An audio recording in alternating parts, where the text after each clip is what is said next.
ఏదో కనబట్టుకుంటా వాగు. అంటే అది ఏం కాదు.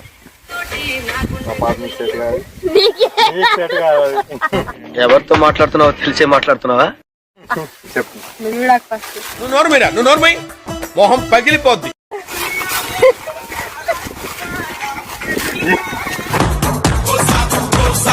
సరిపోయారు ఇద్దరును.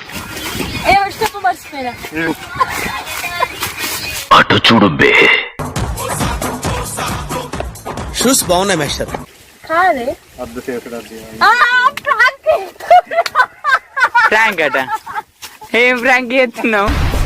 ఏమిటండి మీరు మాట్లాడేది? ఆవిడ కరెక్ట్ గానే చెప్పిందిరా. చాలా సేపు సస్పెన్స్ తర్వాత నాకు కూడా అర్థమైంది. ఫ్రాంక్ ఎందుకు చేస్తున్నావు? ఈ వాదిన గమ్మత్తుంది ఫ్రాంక్ అట. నాకు నవ్వు.